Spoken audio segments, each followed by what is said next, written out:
Hola familia, ¿qué tal? Hoy les traigo un nuevo video. Dijo William Shakespeare que hay puñales en las sonrisas de los hombres.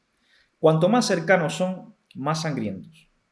Hoy vamos a hablar de otra de las grandes traiciones de Fidel Castro, una de las traiciones que más dolió a los santiagueros, una de las traiciones que más daño hizo a la Cuba futura, una de las traiciones que, de no haberse producido, es muy probable que hoy tuviéramos un país muy distinto.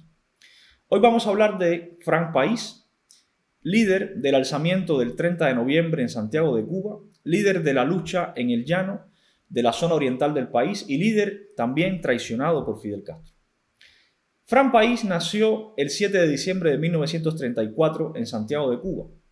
Su padre era Francisco País Pesqueira, un pastor protestante casado con Rosario García Calviño, ambos de Pontevedra, Galicia, España, que habían emigrado a Cuba. Francisco País Pesqueira, el padre de Frank, fue el primer converso y bautizado en la iglesia evangélica de Marín y fue uno de los miembros fundadores de la primera iglesia bautista de Santiago de Cuba. Frank País creció bajo una educación familiar religiosa, lo que provocó que ya durante su etapa adulta tuviera unos valores y unas creencias religiosas muy firmes, muy asentadas. En 1953, Frank comenzó a enseñar en la escuela El Salvador, que estaba justo al lado de la segunda iglesia bautista, donde los domingos daba clases de religión. Un año más tarde se matriculó en la Universidad de Oriente, en la Escuela de Pedagogía. Es aquí en la Universidad de Oriente donde se une ya a estudiantes que estaban enfrentando al régimen de Batista. Ya para 1955, Frank era un respetado líder del movimiento de lucha contra Batista, además de ser un buen maestro, un religioso de firmes convicciones y un hombre ya de acción. A finales de 1955, Frank País se reunió con José Antonio Echeverría, el expresidente de la Federación de Estudiantes de la Universidad de La Habana, de la FEU, y líder además del directorio revolucionario. No era la primera vez que hablaban Frank y José Antonio. Ya habían hablado antes y habían conformado estrechos lazos de confianza debido a la similitud en sus ideales y en su forma de ver la lucha y la Cuba futura. Tanto Frank como José Antonio defendían especialmente los derechos de los cubanos y las libertades individuales, y además rechazaban de forma visceral la dictadura militar y el caudillismo. Y esta defensa de las libertades individuales y el rechazo al caudillismo fue, por desgracia, lo que les provocó la muerte tanto a Frank como a José Antonio. José Antonio, en ese encuentro de 1955, invitó a Frank a unirse al directorio. En ese momento ya se había fusionado su organización clandestina, Acción Nacional Revolucionaria, con el movimiento 26 de julio. ¿Qué hubiera pasado si Frank País y José Antonio Echeverría hubieran unido fuerzas contra la dictadura de Batista? Los dos jóvenes fueron asesinados en 1957, apenas con 5 meses de diferencia. José Antonio el 13 de marzo, después del ataque a Palacio Presidencial en La Habana, y Frank el 30 de julio, acribillado a balazos en Santiago de Cuba. Recordemos que Fidel Castro llegó a Cuba en diciembre de 1956 en el yate Granma. Hasta ese momento, e incluso muchos meses después del desembarco del Granma, Fidel Castro no era más que otro de los que estaba enfrentando a Fulgencio Batista. Fidel Castro, mientras estaba exiliado en México, veía cómo estaba convirtiéndose en una figura prácticamente marginal en la lucha contra Batista. Frank País era el jefe nacional del movimiento 26 de julio y con José Antonio como jefe del directorio revolucionario, estos eran los dos jóvenes a los que el pueblo cubano realmente reconocía como líderes de la lucha armada. Fidel Castro era consciente de que si no volvía a Cuba pronto, se quedaría fuera del panorama político cubano. El poeta Jorge Valls escribió: la primera y más implacable guerra de Fidel no fue en absoluto contra Batista, sino contra cualquier revolucionario que le hiciera sombra. Bajo ninguna circunstancia iba a ser desplazado. En septiembre de 1956, Frank País viajó a México para una sesión estratégica sobre el regreso de Fidel Castro a Cuba. El plan planteaba un desembarco de Fidel Castro cerca de Niquero, en Oriente, y un levantamiento sorpresivo de las fuerzas clandestinas a las órdenes de Frank País en Santiago de Cuba. El 25 de noviembre zarpa el yate Granma desde el río Tuxpan, en Yucatán, México. Al día siguiente, Fran País recibe la noticia cifrada con instrucciones de que el Granma estaba en el mar, camino hacia Playa Colorada. Fran en ese momento se pone en contacto con Celia Sánchez en Manzanillo y le ordenó que preparara los equipos para recibir el desembarco, y también puso en estado de alerta a las fuerzas clandestinas de Santiago de Cuba para efectuar el alzamiento del 30 de noviembre de 1956. Según lo previsto, el 30 de noviembre se levantó Santiago de Cuba con Fran País a la cabeza. Los jóvenes, con Fran a la cabeza, se vistieron con uniformes verde olivo y se pusieron brazaletes del movimiento 26 de julio y tomaron el centro de Santiago de Cuba. La guarnición del cuartel Moncada la tomaron por sorpresa y no supo realmente cómo reaccionar. Jorge Sotús ocupó la estación de policía marítima y la quemó. Ocuparon además otras 2 estaciones de policía, cortaron líneas eléctricas, sabotearon vías de ferrocarril y puentes, y ya entrada la tarde, por desgracia, el ejército comenzó a retomar la ciudad y terminó por aplastar el levantamiento, y Fran País logró escapar y esconderse. Finalmente, el 2 de diciembre, el Granma naufragó en Los Coyuelos. No solo llegó tarde Fidel Castro, sino que por el lugar equivocado. El desembarco de Fidel Castro fue simplemente un desastre que costó la vida a muchos jóvenes santiagueros. Con solo 23 años, Fran, junto a Celia Sánchez, jugó un papel fundamental en la supervivencia de Fidel Castro después del desembarco del Granma. Como jefe del movimiento 26 de julio, Fran creó una red clandestina de acción muy eficiente que incluía campesinos de la Sierra Maestra bajo las órdenes de Crescencio Pérez, quien logró rescatar a varios sobrevivientes del yate Granma. Fran era consciente de que la historia de Cuba estaba plagada de casos bien documentados sobre caudillismo, por lo que le preocupaba que el control total de la lucha armada cayera en un solo líder. Y por este motivo es el choque que entre Fran País y Fidel Castro se convirtió en inevitable. Las imágenes que existen de la lucha armada en Cuba son casi siempre de la Sierra Maestra, de los alzados, de Fidel, del Che, de Raúl, porque allí en la sierra se reunieron periodistas que hicieron una serie de entrevistas, principalmente a Fidel Castro. Los que estaban en la clandestinidad, como Fran País, no se podían grabar, no se podían filmar, por razones evidentes. Esta es la razón por la cual las acciones de la clandestinidad no se ven a día de hoy en materiales grabados. Y esta fue la razón por la cual, ante los medios de comunicación, Fidel Castro se volvió la imagen de la lucha contra Batista. Pero no porque fuera la persona más importante, no porque su liderazgo fuera único ni superior, era simplemente porque los líderes del llano, los líderes de la ciudad, de la clandestinidad, como Fran País, trabajaban en las sombras y no podían ser expuestos ante los medios de comunicación porque les costaba la vida. La lucha en las ciudades fue la que creó la conciencia popular de cambio, la que hizo que en un momento el ejército de Batista dejara de pelear. No fue la lucha en la sierra la que provocó esto. En la sierra habían 4 gatos subidos a una loma.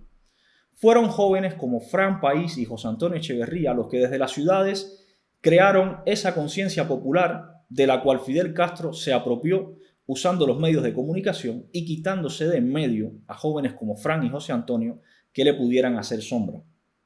Fidel Castro no podía mantener la sierra sin el respaldo de la clandestinidad. El ejemplo más simple es que el 30 de noviembre Fran País tomó Santiago de Cuba.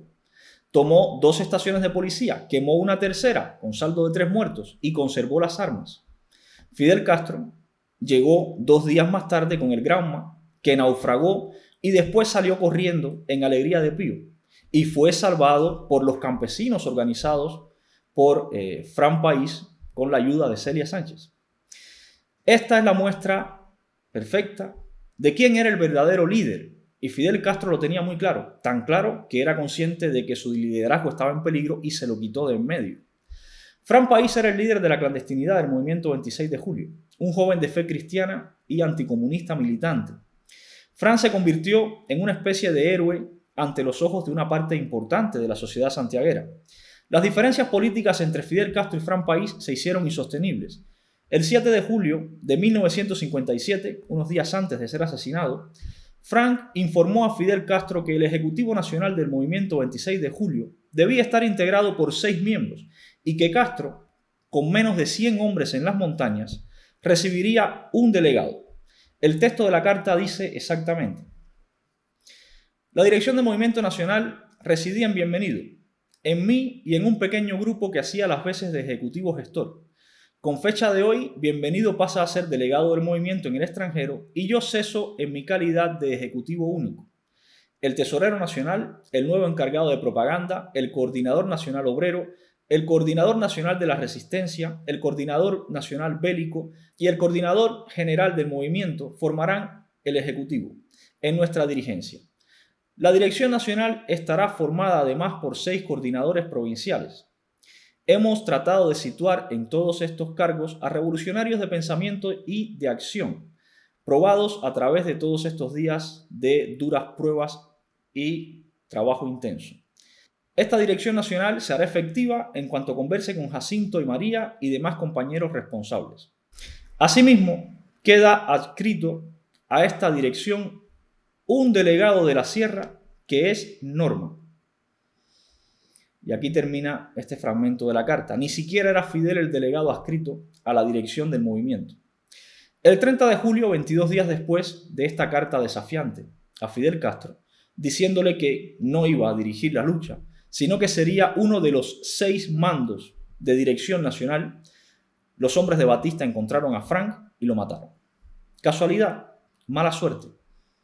No, ni una cosa ni la otra. Las investigaciones de los historiadores Rolando Bonachea y Marta San Martín ha descubierto evidencias que apuntan directamente a Vilma Espín como la causante de la muerte de Fran País. Vilma era una marxista de la burguesía de Santiago de Cuba, sí, era burguesa y marxista Vilma, que coordinaba a los miembros del movimiento 26 de julio que trabajaban en la compañía telefónica y que desde sus puestos escuchaban las conversaciones de la policía de Batista y se las filtraban al movimiento 26 de julio mediante la figura de Vilma. Por otro lado, la policía de Batista también escuchaba atentamente todas las llamadas telefónicas de los residentes de Santiago de Cuba. Recordemos que Fran País, desde el alzamiento del 30 de noviembre del 56, estaba en búsqueda de captura y ya era julio de 1957 y todavía no habían podido encontrarlo.